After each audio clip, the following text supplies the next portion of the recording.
പിന്നെ വിളക്കുടി പിന്നെ പട്ടായി വടക്കേക്കര പഞ്ചായത്തിലേക്ക് കയറുമ്പോൾ 4 വാർഡ് മെമ്പർമാരുള്ള ആ panchayat 4 ward member B J പിക്കുണ്ട്. അവിടെ 300 ചില്ലുവാന വോട്ടിന്റെ ഭൂരിപക്ഷം ബി ജെ പിക്കുള്ളൂ. പിടവൂര് വാർഡ് തലൂർ പഞ്ചായത്തിൽ പിടവൂരിലേക്ക് വരുമ്പോൾ ആ വാർഡിലെ മെമ്പർ ബി ജെ പിയുടെ മെമ്പറാണ്. ആ വാർഡിൽ 2 വോട്ടാണ് ബി ജെ പിക്ക്. 2 വോട്ട് ഇവിടെ മത്സരിച്ച ബി ജെ പി സ്ഥാനാർത്ഥിക്ക് NDA സ്ഥാനാർത്ഥിക്ക് 2 വോട്ട്. അതുപോലെ ചെങ്ങമനാട് മേലിലെ പഞ്ചായത്തിലേക്ക് പോയാൽ ചെങ്ങമനാട് എത്തുമ്പോഴേക്കും 240 വോട്ടാണ് കഴിഞ്ഞ പഞ്ചായത്ത് തിരഞ്ഞെടുപ്പിൽ NDA സ്ഥാനാർത്ഥി പിടിച്ചത്. ഇപ്പം വെറും 51 ചേത്തടി വാർഡിൽ 51 വോട്ടേ കിട്ടിയിട്ടുള്ളൂ. അപ്പൊ ഇങ്ങനെ മുഴുവൻ വോട്ടും ബി ജെ പി കോൺഗ്രസിന് കച്ചവടം നടത്തിയിരിക്കുകയാണ്.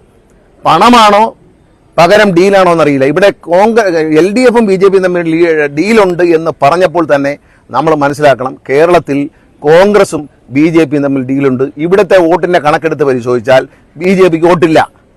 ഭീമൻ രഘു മത്സരിച്ചപ്പോൾ അദ്ദേഹത്തിന് 13,000-ഓളം വോട്ടാണ് കിട്ടിയത്. ബി ജെ പി സ്ഥാനാർത്ഥിയെ മത്സരിച്ചു. കഴിഞ്ഞ തെരഞ്ഞെടുപ്പിലും അതുപോലെ തന്നെ നേടി. ശ്രീ കൊടിക്കുന്നിൽ സുരേഷ് മത്സരിച്ച ജയിച്ച പാർലമെന്റ് ഇലക്ഷനിൽ 18,000 വോട്ട് ബി ജെ പി നേടി. കഴിഞ്ഞ പഞ്ചായത്ത് തെരഞ്ഞെടുപ്പിൽ 22,000 വോട്ട് ബി ജെ പി നേടി. പക്ഷേ ഇവിടെ ഇപ്പോൾ നേടിയിരിക്കുന്നത് 7,000 വോട്ടേ ഉള്ളൂ. 7,030 വോട്ടേ ഉള്ളൂ. ബാക്കി ഇവിടെ പോയി. ബി ജെ പിയുടെ ബാക്കി വോട്ട് മുഴുവൻ UDFന് കൊടുത്തു. UDFന് കൊടുത്തുകൊണ്ടാണ് 7,000 വോട്ടിന് ജയിച്ചു എന്ന് പറയുന്നത്. കാരണം ഒരു 8,000-ലധികം, ഏറ്റവും കുറഞ്ഞത് 8,000-ലധികം വോട്ട് ബി ജെ പി കോൺഗ്രസിന് ചെയ്തിട്ടുണ്ട്. വളരെ വ്യക്തമാണ്. കാരണം കോൺഗ്രസ് പഞ്ചായത്ത് ഇലക്ഷനിൽ 3-ാം സ്ഥാനത്ത് പോയ സ്ഥലങ്ങളിൽ ബി ജെ പിയുടെ വോട്ടോട് കൂടി 1-ാം സ്ഥാനത്ത് വന്നിട്ടുണ്ട്. പട്ടാഴി പഞ്ചായത്തിൽ തന്നെ. തലൂർ പഞ്ചായത്തിൽ 2,500 വോട്ട് നേടി ദിൽജു എന്നൊരു സ്ഥാനാർത്ഥി, ബി ജെ പി സ്ഥാനാർത്ഥി മത്സരിച്ചിരുന്നു. അദ്ദേഹം ജയിച്ചില്ല. എങ്കിൽ പോലും അവിടെ 30 വോട്ടാണ് ബാക്കി. 30 വോട്ട് എങ്ങോട്ട് പോയി? അപ്പം അതെ, B J P panchayat member ബാവുലേന്റെ വാർഡിൽ പഞ്ചായത്ത് സെക്രട്ടറി അവിടെ പോലും വോട്ടില്ല. ഇതെല്ലാം കൊടുത്തിരിക്കുകയാണ്. കച്ചവടം, ഡീലാണ്. ചടയമംഗലത്തിൽ ഡീലാണ്. ചടയമംഗലത്തിൽ ബി ജെ പി വോട്ട് പിന്നെ കോൺഗ്രസിന് കൊടുത്തു. അതുപോലെ ഒരു കാര്യം ശ്രദ്ധിക്കൂ, കേരളത്തിൽ ജയിച്ച 3 ബി ജെ പി സീറ്റുകളിലും കോൺഗ്രസ് 3-ാം സ്ഥാനത്താണ്. അപ്പോൾ ഒരു 6 സ്ഥലത്തെങ്കിലും കോൺഗ്രസും ബി ജെ പിയും തമ്മിൽ ഡീൽ ഉറപ്പിച്ചിരുന്നു. അപ്പൊ ചാത്തന്നൂരിന് ബദലായിട്ടുള്ള ഒരു ഡീലായിരിക്കാം പത്തനാപുരത്ത് നടന്നതെന്ന് വളരെ വ്യക്തമാണ്. പത്തനാപുരത്ത് വോട്ട് എണ്ണിക്കഴിഞ്ഞാൽ എനിക്ക് കിട്ടിയ വോട്ടൊക്കെ അവിടെ തന്നെ ഉണ്ട്. LDFന് കിട്ടിയ വോട്ടെല്ലാം അവിടെ തന്നെ ഉണ്ട്. കഴിഞ്ഞാണ് കിട്ടിയതുകൊണ്ട്. പക്ഷെ ബി ജെ പി കിട്ടിയ വോട്ട് കോൺഗ്രസിന് പോയപ്പോൾ കോൺഗ്രസിന് ലാഭമായി. അങ്ങനെയാണല്ലോ കോൺഗ്രസ് ഞങ്ങൾക്ക് കിട്ടിയ വോട്ട് ഞങ്ങളുടെ തന്നെ ഉണ്ട്. പക്ഷേ ബി ജെ പിയുടെ വോട്ട് നേരെ ഡയറക്റ്റായിട്ട് കോൺഗ്രസിന് പോയിരിക്കുകയാണ്. ഈ പട്ടാഴി പഞ്ചായത്തിലെ പല വാർഡുകളിലും കോൺഗ്രസ് 3-ാം സ്ഥാനത്ത് പോയ സ്ഥലങ്ങളിൽ ഇപ്പോൾ കോൺഗ്രസ് 1-ാമത് എത്തിയും ബി ജെ പി 3-ാം സ്ഥാനത്തേക്ക് പോവുകയും ചെയ്യും. ബി ജെ പി 3-ാം സ്ഥാനത്തേക്ക് പോയി എന്ന് പറയുന്നത് വളരെ ദയനീയമായ വോട്ടിനാണ്. 240 വോട്ട് കിട്ടിയ സ്ഥലത്ത് 51 വോട്ടിലേക്ക് പോവുക ചേത്തടി വാർഡിൽ. അത് മേലില പഞ്ചായത്തിലുണ്ട്, വെട്ടിക്കോല പഞ്ചായത്തിലുണ്ട്, പുറവന്തൂർ പഞ്ചായത്തിലുണ്ട്, വിളക്കുടി പഞ്ചായത്തിലുണ്ട്. എല്ലാ സ്ഥലത്തും മാത്രമല്ല ഇവിടെ ജയിച്ച UDF സ്ഥാനാർത്ഥിക്ക് കാര്യേറ അമ്പലത്തിനോട് ബി ജെ പിക്കാർ സ്വീകരണം കൊടുത്തു. ഇത് ആരുടെ സ്ഥാനാർത്ഥിയാണ് ജയിച്ചത്? UDFന്റെ സ്ഥാനാർത്ഥിയാണ് അവിടെ ജയിച്ചിരിക്കുന്നത്. ഇവിടെ ബി ജെ പിയുടെ സ്ഥാനാർത്ഥിയാണ് ജയിച്ചിരിക്കുന്നത്. അപ്പൊ കേരളത്തിലെ LDFും ബി ജെ പിയും തമ്മിലല്ല ഡീലുണ്ടായിരുന്നു. ഡീല് വളരെ വ്യക്തമാണ്. ഡീൽ ഇവിടെ കാണാം, വളരെ പ്രകടമായി കാണാം, പല സ്ഥലത്തും പരിശോധിക്കാം. പക്ഷെ പത്തനാപുരത്തെ സംബന്ധിച്ച് ഞാനൊരു സാമ്പിൾ എന്ന നിലയിൽ ചില വാർഡുകൾ പറഞ്ഞു എന്നുള്ളേ ഉള്ളൂ. മീനം എന്ന വാർഡിലൊക്കെ 30 വോട്ട് താഴെ ഉള്ളൂ. ബി ജെ പി മെമ്പർമാരുള്ള വാർഡുകളിൽ ബി ജെ പി 3-ാം സ്ഥാനത്താണ്. ആ ബി ജെ പിയുടെ വോട്ടുകൾ അങ്ങനെ തന്നെ RSSകാരുടെ, എനിക്ക് തോന്നുന്നു 7,000 വോട്ട് കിട്ടിയെന്ന് പറയുന്നത് RSSകാരുടെ വോട്ടായിരിക്കും കിട്ടിയിരിക്കുന്നത്. പക്ഷെ ബി ജെ പിക്കാരെന്ന് പറഞ്ഞ് നടക്കുന്നവരുടെ വോട്ട് മുഴുവൻ മറിച്ചിരിക്കുന്നു. അത് സമ്പത്താണോ പണമാണോ അതോ ഈ പറഞ്ഞ നമുക്ക് ചടയമംഗലം, കഴക്കൂട്ടം, നേമം, ചാത്തന്നൂർ തുടങ്ങിയ സ്ഥലത്തെ ഡീലിന്റെ ഭാഗമാണിത്. അപ്പോൾ ഇവിടെ ഡീലുണ്ടായിരുന്നത് കോൺഗ്രസും ബി ജെ പിയും തമ്മിലാണ്. ബി ജെ പിക്ക് വോട്ട് ഷെയർ നമ്മൾ സംസ്ഥാന തലത്തിൽ എടുത്ത് നോക്കിയാൽ ബി ജെ പിയുടെ വോട്ട് ഷെയർ കുറഞ്ഞു. 3 MLAമാരെ കിട്ടിയെന്ന് പറയുന്നതോടൊപ്പം തന്നെ ബി ജെ പിയുടെ വോട്ട് ഷെയർ വല്ലാതെ കുറഞ്ഞിരിക്കാൻ.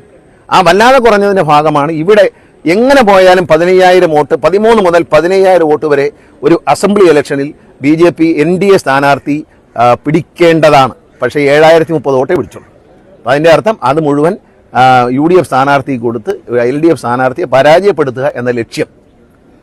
3 സീറ്റ് കിട്ടിയപ്പോൾ LDFനെ അധികാരത്തിൽ മാറ്റി നിർത്തണം. കാരണം LDF ബി ജെ പിയുടെ വളർച്ചയ്ക്ക് തടസ്സമാകുമെന്നുള്ളതുകൊണ്ട് ഈ രാജ്യത്തെ മതന്യൂനപക്ഷങ്ങൾ മനസ്സിലാക്കണം. അപകടകരമായ നിലയിൽ കോൺഗ്രസും ബി ജെ പിയും തമ്മിൽ ഒരു അലയൻസ് ഉണ്ടായിരിക്കുന്നു. അത് വളരെ വ്യക്തമാണ്. അത് ആർക്കും കണക്കെടുത്ത് പരിശോധിക്കാം. ഏത് സാധാരണക്കാരനും ഈ കണക്ക് പത്തനാപുരത്തെ വോട്ടിൻ്റെ കണക്കെടുത്ത് പരിശോധിച്ചാൽ കഴിഞ്ഞ പഞ്ചായത്ത് തിരഞ്ഞെടുപ്പ്, കഴിഞ്ഞ പാർലമെൻറ്റ് തിരഞ്ഞെടുപ്പ്, അത് കഴിഞ്ഞ് വന്ന എൻ്റെ നേരത്തെയുള്ള അസംബ്ലി ഇലക്ഷൻ, ഈ 4 ഇലക്ഷൻ എടുത്ത് പരിശോധിച്ചാൽ BJPയുടെ വോട്ട് വ്യാപകമായി കോൺഗ്രസിന് പോയിരിക്കുകയാണ്. ഈ രാജ്യത്തെ മതന്യൂനപക്ഷങ്ങളെ കബളിപ്പിക്കുകയാണ് കോൺഗ്രസ് ഇതിലൂടെ ചെയ്തത് എന്ന്. ഇവിടെ 2020 വന്നപ്പോഴേ ഞാൻ പറഞ്ഞു ഇത് ഡീലിനുള്ള പരിപാടിയാണ് എന്ന് നമുക്കറിയായിരുന്നു. കാരണം 2020ക്ക് ഇവിടെ 15 പേര് പോലും മൊത്തം അംഗസംഖ്യയില്ല. പത്തനാട് നിയമമണ്ഡലത്തിൽ 15 പേര് പോലും ഇല്ല. അവർ കൂടുതലും ക്രിസ്ത്യാനികളായിരുന്നു. അവർ BJPയായിട്ട് അലയൻസ് വന്നപ്പോൾ അവരവരെ പാട്ടിന് പോവുകയും ചെയ്തു.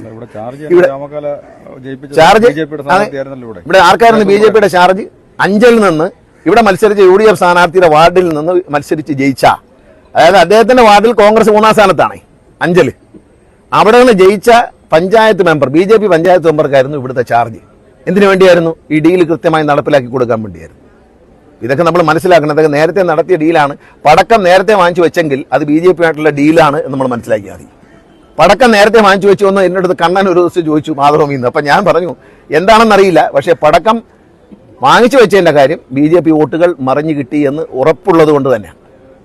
ഇത് ഒരു നെറികെട്ട രാഷ്ട്രീയമാണ്. ഇവിടെ മതേതരത്തിന് വേണ്ടി വാദിക്കുകയും മതന്യൂനപക്ഷങ്ങളെ കബളിപ്പിക്കുകയും ചെയ്യുന്ന കോൺഗ്രസിൻ്റെയും UDFിൻ്റെയും നിലപാട് അത് പൊളിച്ചു കാണിക്കപ്പെടുന്ന ഒരു റിസൾട്ടാണ് പത്തനാപുരത്ത് വന്നത്. ഞങ്ങൾ പരാജയപ്പെട്ടു എന്ന് ഞങ്ങൾ വിശ്വസിക്കുന്നില്ല. ഞങ്ങൾ ജനങ്ങളുടെ മുമ്പിൽ വിജയിച്ചിട്ടുണ്ട്.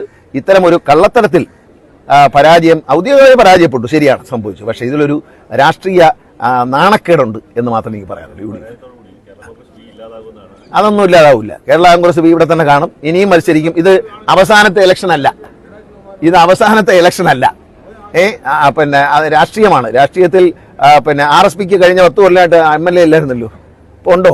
അപ്പോൾ രാഷ്ട്രീയത്തിൽ അങ്ങനൊന്നുമില്ല. രാഷ്ട്രീയത്തിൽ മാറിയും തിരിഞ്ഞു നോക്കുകയും ഇത് ചതി, ഇത് ഡീലിനാണ് പറ്റിയത്. ഡീലില്ലെങ്കിൽ ഒരു കുഴപ്പമില്ല. കേരള കോൺഗ്രസ് ഈ ഒരു MLA കൊണ്ട് നിൽക്കുന്ന പാർട്ടിയല്ല. ഞങ്ങൾക്ക് പഞ്ചായത്ത് മെമ്പർമാരുണ്ട്, ഞങ്ങൾക്ക് ബ്ലോക്ക് മെമ്പർമാരുണ്ട്, ഞങ്ങളെല്ലാം ഉണ്ട്. ഞങ്ങൾ നിലനിർത്തും. പിന്നെ എല്ലാ സ്ഥലത്തും ഞങ്ങൾക്ക് മുനിസിപ്പൽ വൈസ് ചെയർമാനുണ്ട്, ഇതെല്ലാം ഉണ്ട്, കൗൺസിലർമാരുണ്ട്. അപ്പോൾ അതുകൊണ്ട് പിന്നെ അതൊന്നും ആഗ്രഹിക്കേണ്ട, അതൊന്നും നടക്കത്തില്ല.